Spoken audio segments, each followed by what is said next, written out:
So I'm going to try it this way. Don't know if this is going to be any better. Probably not. I don't even know if I'm going to be able to hear myself. It's going to be a shorter one, this one. I'm not holding it this time because I actually have a mount for my phone. I'm going to be following the same path. You're just going to see trees and my face. I have my goggles up because it covers my massive freaking forehead.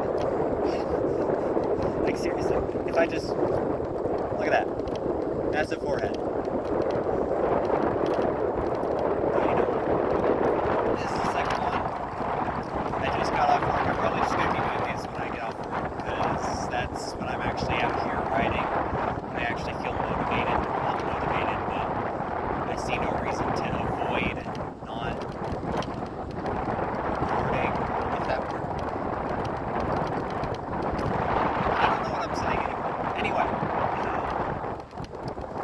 Yeah, beautiful day out.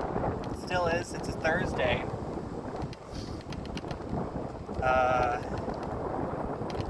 Last time I did this was on Sunday. Same week.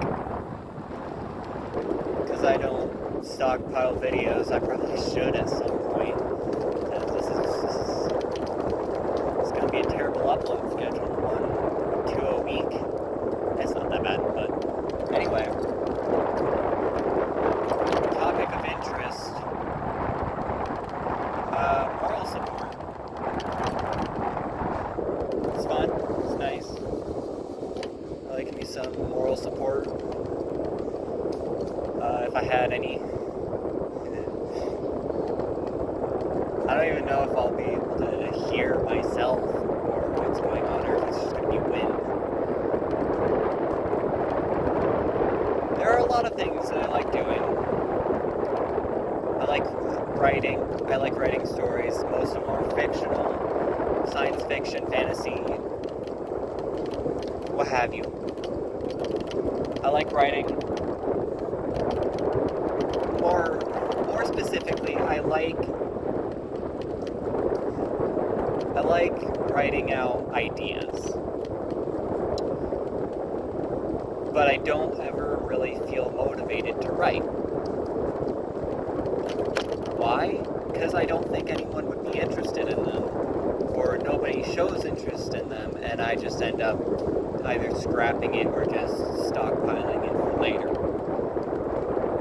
One that I have in my mind right now is about a fungal parasite.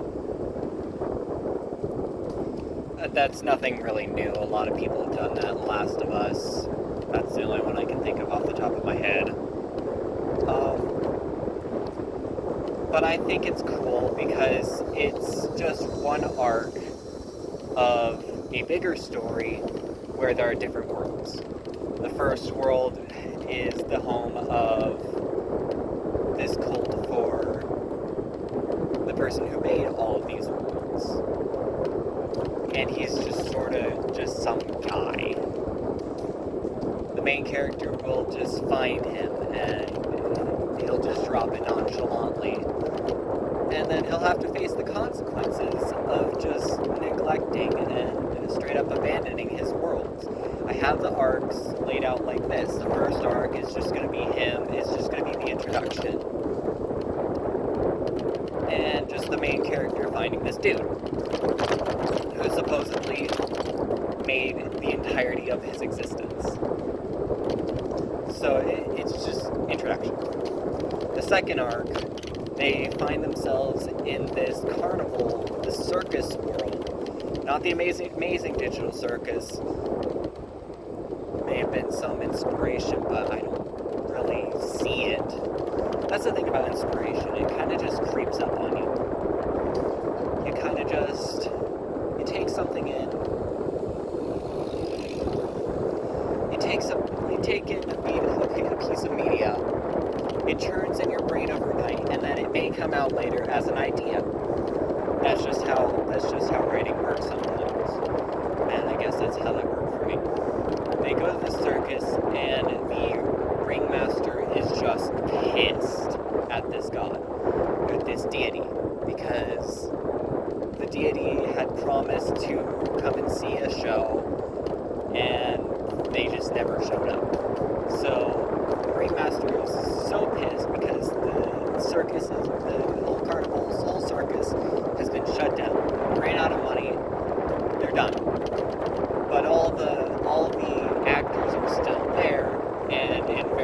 pain.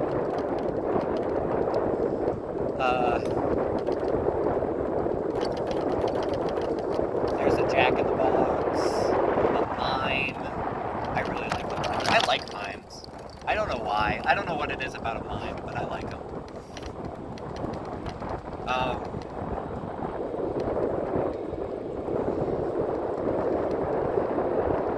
I'm trying to remember what else there is. There's a puppet that's literally just a man on strings. And then, you know that, like, magic box trick? Yeah, some poor woman.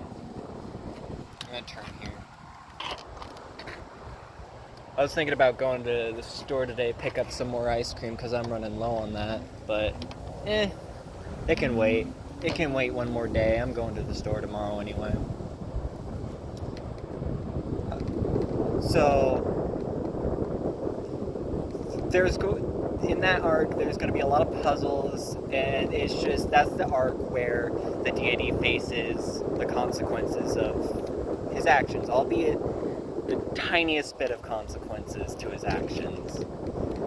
That's just one guy, that's just one world, and it's not that bad. It's just some guy who got a little angry, and while yes, the actors are somehow still alive, they need to be put to sleep. It pales in comparison to the next world, the Arc 3, which is the fungal, where one unchecked world basically descended into a whole apocalypse. And there are 4 main characters that I want to introduce in that story.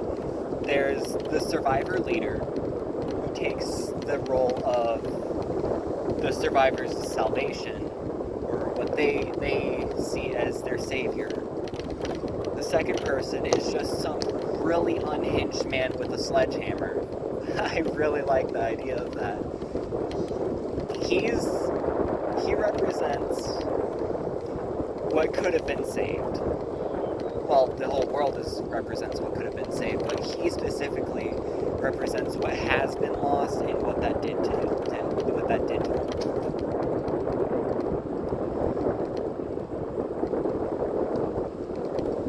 The third person is this scared teen who still has some hope for a cure. She and the survivor leader butt heads a lot, because the survivor leader is really more of a shoot first, ask questions, never type of person. They just want to mow through the horde and just wipe it out that way. Whereas the teen really wants to find a cure and sees the deity as that path, even though the deity doesn't see themselves up. They see the damage that's been caused by their neglect, and they're hopeless right now. The deity is hopeless. So Arc 3 just basically focuses on, I didn't mention the 4th character, the Arc 3 basically focuses on the deity seeing a big part of what consequences have come, and how he feels powerless because the fungus is his creation as well. He doesn't want to hurt the fungus either, because he knows the fungus is also trying just trying to survive. So he's really split, and at one point in the story, he even just lets himself get surrounded by the horde. Now, of course, the horde can't hurt him, but he just stands there. He gazes up at the moon. He just stands there. And by the end of the arc, he'll finally actually start using his powers to make things right. Now, for the 4th arc, I haven't really brainstormed the 4th arc, but I have been playing Marvel Midnight Sun recently. That's been fun. And I've sort of been wanting to do some hero writing. I do like the idea of writing superhero stories, because that would just be so cool.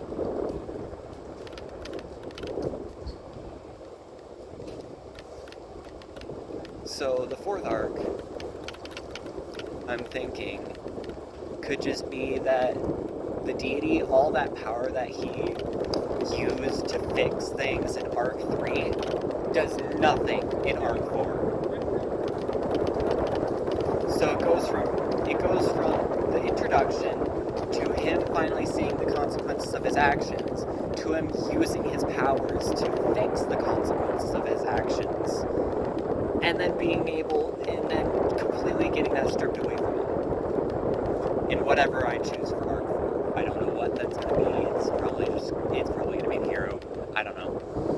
I'll have to make a bunch of heroes for that, which I'm excited about. I like writing characters.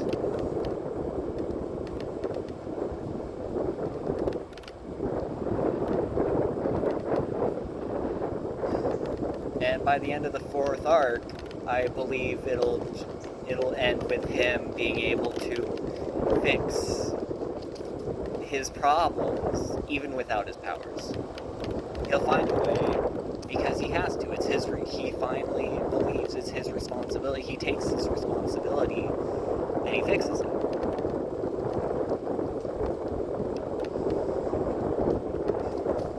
So that's just been what's been conjuring in my brain for the past week. I think that's been conjuring in my brain since Monday, actually. I don't know if that's quick for story writing, but that's what I've got in my brain right now.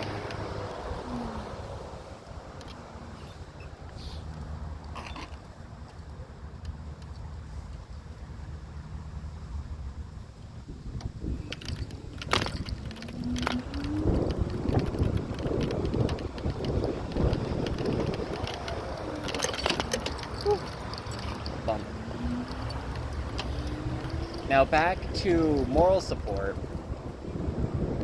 Really wish I had it.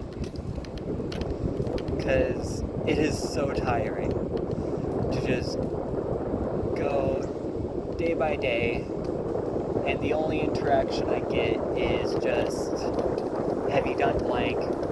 Are you gonna do blank? You should do blank. And it's just like, okay, alright.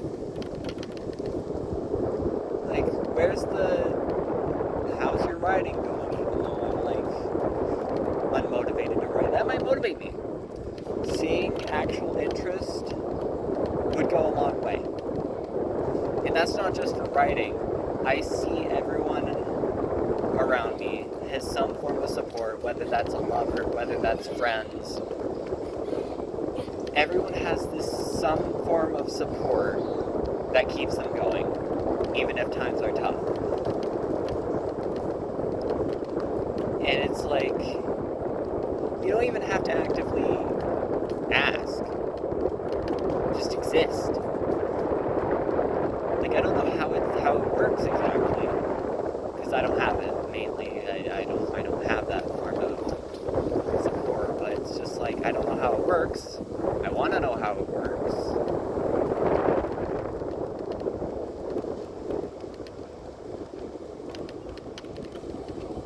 But it's like having some form of interest in my life would go a long way. This is new paint.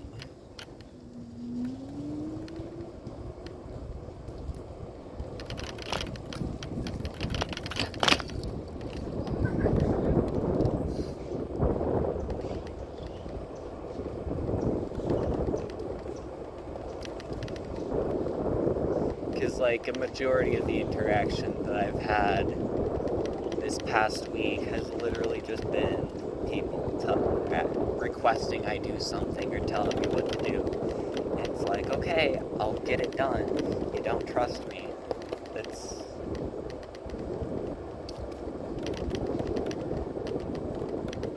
It's not a fault of the other person. I don't want to blame anyone. Because, like, maybe writing's not your thing. It's whatever. I fully take the blame that I haven't found people to really share my ideas, to properly right alongside with. Because people get busy, people don't find interest in those things. I should just deal. It's fine.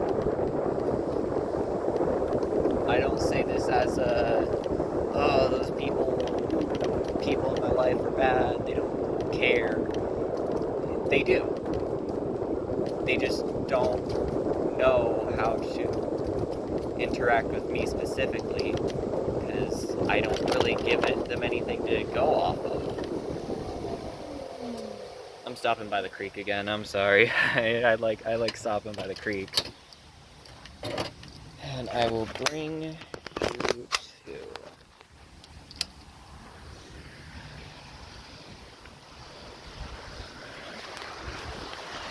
Look at that. Oh yeah. Love the creek. I don't want to blame anyone. Because there's no real reason to blame them.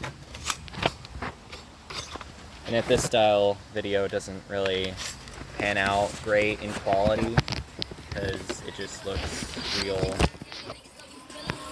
real funky, because like it's my face.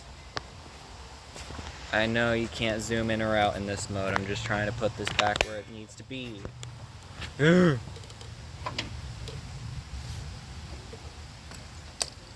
Turning on my scooter would help.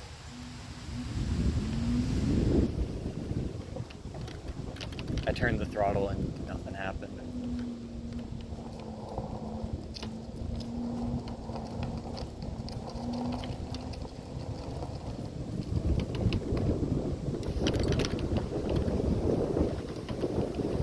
I don't know. A real tough thing that I'm probably putting myself through. That's another thing. I blame myself for a lot of things that aren't my fault, but I do believe that this is my fault.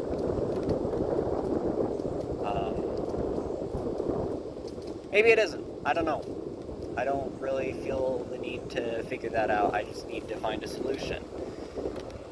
I don't want to dwell on whose fault is what. I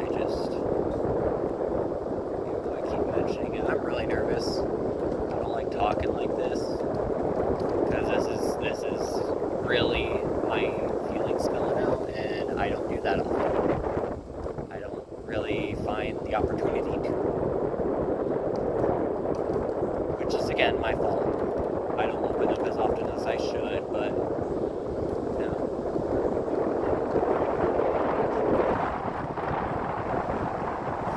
There's a dog. Really cute dog. I really like it. He's a neat guy.